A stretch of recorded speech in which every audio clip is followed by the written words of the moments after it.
The planet Earth. Some call me nature. I am very passionate about the planet Earth. A living, breathing planet capable of sustaining whatever life forms we see fit to deposit on it. Spock, judging by the pollution content of the atmosphere, I believe we have arrived. It's the planet stupid.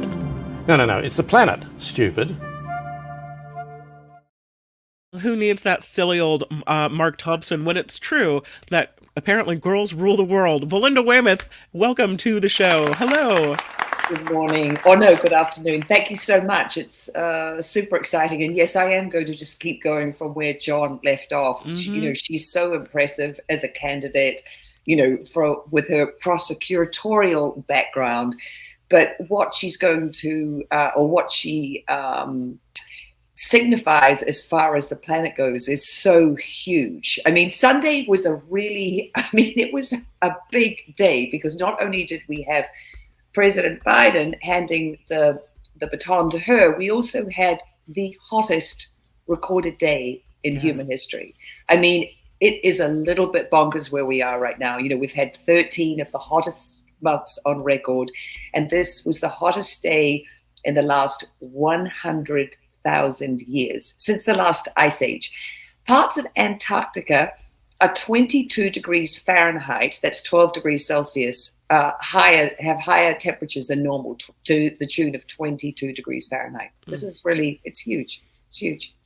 That's crazy. So What are we looking at when we're looking at a Vice President Harris or a President Harris in office? Or what are her environmental policies? What should we know going into this election? Well, that she's the one that we want, because we have an alternative who would take us out of the Paris Climate Accord once again. The Republican, their big, brouhaha, the convention. Brouhaha convention. It is a brouhaha. That's actually a good word. Yeah, well, it was, drill, baby, drill, and this Project 25, which is all about more oil, more gas extraction, less environmental regulations. I mean, really taking us in the exact opposite direction of where we need to go. And then, I mean, it's sort of, we've got the polar opposite in Kamala. She is more ambitious with the climate than Joe Biden.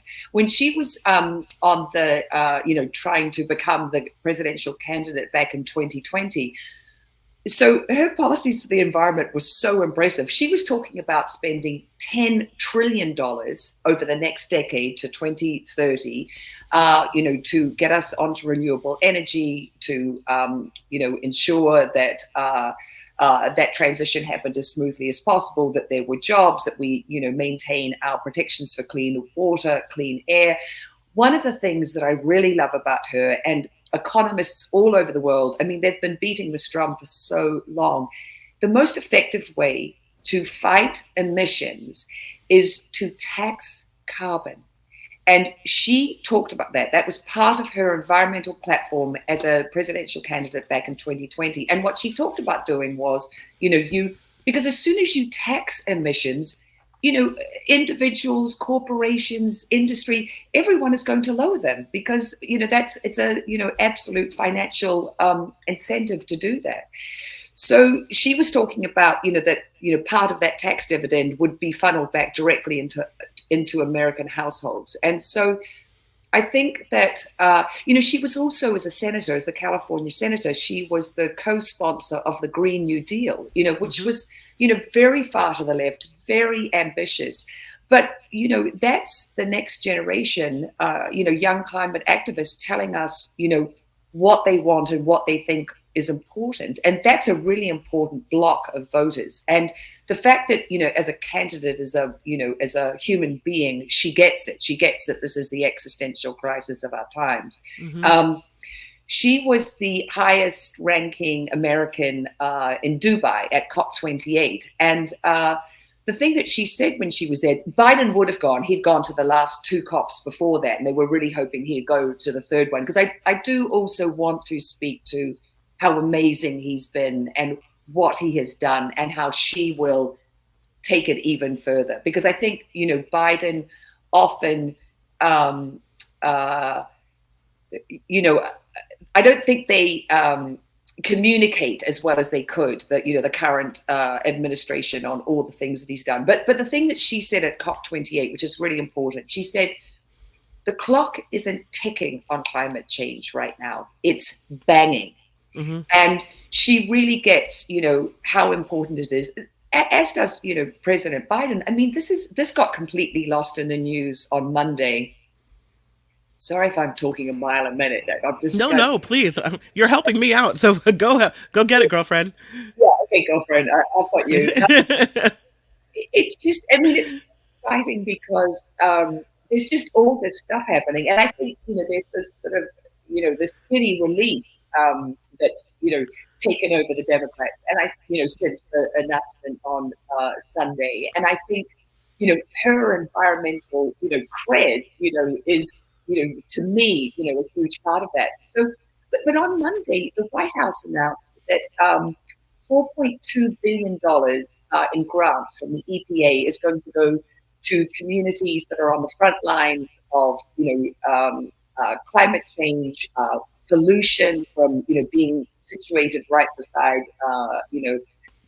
coal-fired power plants and natural gas power plants.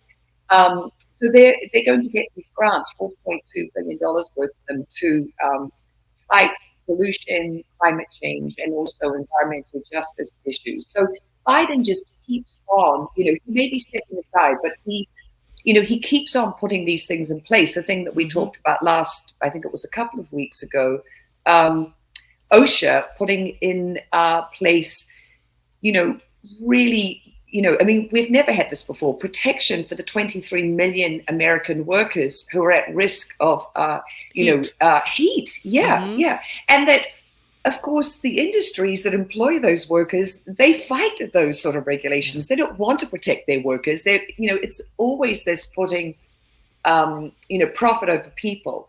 And Kamala she's just not that kind of candidate. She really gets it from, a humanist point of view. And then, just like John was saying before me, she's going to really, take Trump to task on so many things. But the contrast environmentally is just huge. So one of the things that I don't know if it was Trump or J.D. Vance that had this to say about Vice President Harris, as if it was a bad thing, is that she's a threat to plastic straws. And Mark explained to me that is really in the wider context, a note that she's going to be pro-environment, that just that hearkening of plastic straws. I mean, you're getting one of those plastic straw people, you're getting one of those California hippies who wants to take away your plastic. And I thought, that's a great thing. I'm excited to hear it. Bring it on. We don't need plastic straws or any plastic at all. As a matter of fact, I'm all in for the environment. Is that going to backfire against Republicans, or do you feel like there's part of the country that may be conservative but still understands the threats against our world? Look, when you've got heat like we've got right now over huge swaths of America, and not just America, the whole world. I mean, the fires that are happening right now up in Western Canada, the fires that are happening, here domestically, Americans traveling. And I mean, the tourists who died in Greece because it was so hot this, past month. People are so aware of what's going on. And we've got 65%, Pew Research shows that 65% of Americans want us to move towards renewables. And, that's a majority. And the thing about it is that, people can say, yes, I'm very concerned about the environment. Yes, I can really see it playing out around me. I can see the hurricanes are worse. My city is flooding. It's too hot. I can't go outside. I mean, people in Arizona can't go outside. That happens every summer, but it's more extreme than ever. The thing that happens is when people get into their voting booth, are they thinking about the environment, or are they thinking about the economy? Usually the economy takes precedent. But I think that what is happening right now is so unprecedented. And the fact that we are living in this hotter, more dangerous world, and that I mean, it just can't. I don't think it can't. I'm going to use a double negative. It just can't not affect how people vote. Or if it does, you're not thinking with your, the survival part of your brain. You're thinking with the more, the economy is more, immediate, and it's more a myopic sort of, like a small, like the small picture. But you really need to think big picture right now, and especially, we have children, lots of people have grandchildren. You have to think about the planet that you're leaving them. And it's so exciting to have a candidate who will, take what President Biden has, already done. And, to my way of thinking, she's just going to keep doubling down on it. I mean, I hope that if she is, wins the presidency, she gets in there and straight away says, okay, yeah, we've got to tax carbon. Well, it's interesting to me that the other side is making the point for the Democrats. They've talked about doing away with the EPA. Today, Trump went back on the bandwagon about windmills and birds. Like, that's your environmental policy? You don't like wind energy because of birds? Meanwhile, on Sunday, and this is kind of what I mentioned with the whole straw thing, it was Sean Hannity on Fox who said Harris would be the single most radical major party candidate for run for re-election.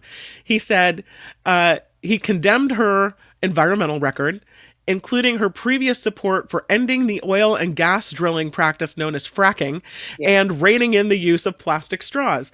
So thank you. Like, okay, thank you for making that point. That's excellent. Yeah. Keep talking about it. Yeah, it's really going to be interesting to see how the next 100 days plays out. Because so many young voters, I mean, so many of my friends have, told me that their 20-something-year-old kids just weren't going to vote because they weren't excited about either, Biden or Trump. And now they're going to have a different option. And they are definitely a generation, your millennials and your Gen Zers, who really do care about the environment and who don't want to be served plastic straws, who know that plastic straws are bad. I mean, I remember my daughter had some friends over, and one of her friends was telling this, group of, sort of 18-year-olds, do you realize that we're ingesting a credit card of plastic every week, in the water that we drink and the air that we breathe? You're standing back around going, yes, that's right, like, girlfriend. Yes. Well, yeah, exactly. I was slightly, I mean, I didn't feel good about the angst that he was feeling, but I was really like, yes, you understand what's at stake. And to have a presidential candidate who really gets it, and yes, who is anti-fracking. I mean, she's tougher than Biden. She is anti-fracking, and he has not taken that stance. And under him, and this happened because of where we were economically and with inflation and the cost of oil at the end of sort of as the end of COVID, when he was coming in, he had to politically, he felt that, he had to increase oil and gas production. And, now we're the biggest producers. And, he is pulling back on the LNG plants and saying, hey, no, we have to look at, the environmental ramifications of those. But, as an attorney general in California, she was taking the fossil fuel industry, to task and big polluters. So, she, I think that and an anti-plastic straw stance. Yeah, I think, go ahead, Republicans, do the advertising for her. Because the other thing, Kim, is that, the switch to renewables is inevitable. It is happening. And, so the IRA, the, Inflation Reduction Act, which initially was going to be $1.75 trillion. That's what Biden wanted to be, but it got so watered down by, holdouts like West Virginia's, Joe Manchin. Like, if you want me to vote for this, you've got to put some sugar in for my voters, and it's got to be less money, blah, blah, blah. But for every dollar that the IRA spends on renewable energy, the private sector is spending 5 times that. So we're already, moving in that direction. As I say every time, solar and wind already the cheapest, new electricity that is being generated. And I sent over, because I wanted to do Lady Power. I see we've got a couple of minutes. So I sent over the printed solar panels. Our young Polish scientist, Olga, I want to say her name right, Malenkowicz. So I just love this. She won the popular prize at the European Inventor Awards this year. And she's taking, so it's called perovskite, and it's a calcium titanium oxide mineral. And it's super abundant. It's in the Ural Mountains. It's in Arkansas. She's making it into an ink. And then she's using it to print. There she is. She's lovely. She's using it to print these super lightweight, super deployable solar panels. And Europe is saying, okay, we're going to be at 45% renewable energy by 2030. That's 6 more years. And so every kind of innovation, like this one is important. And what's really exciting about this is, and I don't know if Tony can pull up the pictures of the panels, showing them on, you can put them on top of trucks. You can put them on, the back of your cell phone. I mean, they can, because of the lightweightness of them. I mean, a regular silicon, photovoltaic solar panel, that's heavy. But they're just like a piece of paper. It's like having a laminated, poster that you can put on all these surfaces. The other thing that's great about them, so I think remember we talked about this, a regular solar panel, a silicon one, only absorbs 21%. Yeah, so that's it. You can hold it in your hand. You can see through it. It's so sheer. Yeah. They're amazing. They're amazing. So you're taking this mineral that's super available and in lots of parts of the world, you're dissolving it into an ink, and then you're printing it onto a surface, a lightweight surface that then you can put on any surface that the sun is going to hit.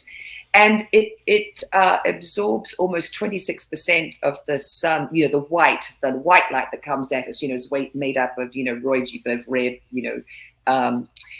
green, orange, blah, blah, blah. But this one absorbs more, 5% more than your regular photovoltaic of the white light that's hitting it. And every bit of energy that you can absorb, extra bit of energy, is important. So that's another factor that it's going for, That's really exciting, that development. It's cool. It's super cool. And so all of this stuff is happening in spite of, Project 25 and Drill Baby Drill, and we're going to pull out of Paris, and it's inevitable, and it's in process. And so do we want to keep fighting it and be kind of dinosaurs on the world stage with this stuff, or do we want to say, hey, we're going to be leaders? And she would be such a leader on this issue, as has President Biden. I don't want to take away from all the things that he has done, because he's done so much, and he's going to keep doing them till his last day in office, and I wish the press would make more of a big deal out of it.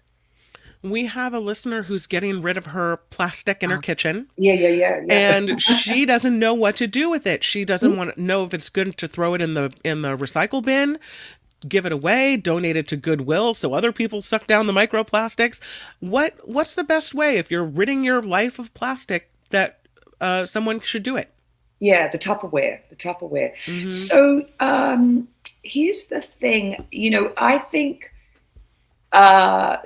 the thing about being sustainable is using every single object for as long as you possibly can. So the thing that you described doing, when you were talking to her, like, you take your Tupperware, and when you have family or guests over at Thanksgiving, you give them the leftovers in the Tupperware, because you don't want to use it anymore. But if they find it useful, and I'm sure as they go out the door, you tell them, if you don't want to keep that Tupperware, please recycle it. Right. I don't know how recyclable that is as a plastic. I'd have to look that up, because, there are some plastics. It's much higher quality, obviously, than your water bottle. So it probably is, a fairly good recyclable one. I don't think Tupperware, ever had one of the numbers on it, because obviously the lower they are, the ones in the twos are the best ones.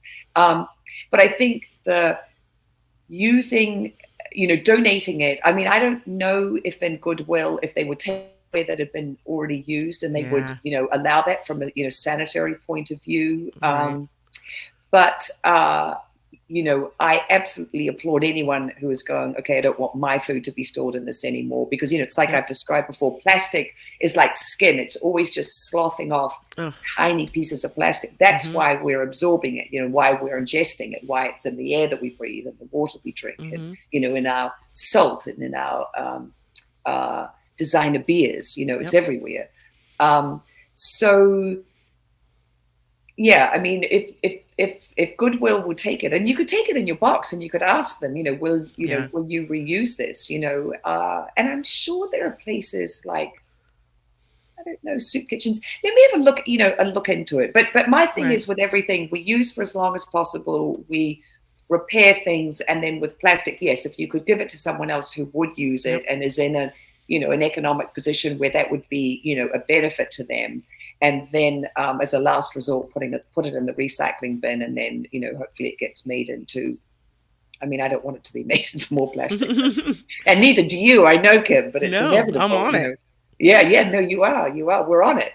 Yeah. Belinda Weymouth, the eco journalist that we love. You can find her at Belinda Weymouth, WAYMOUTH. That's her handle on X.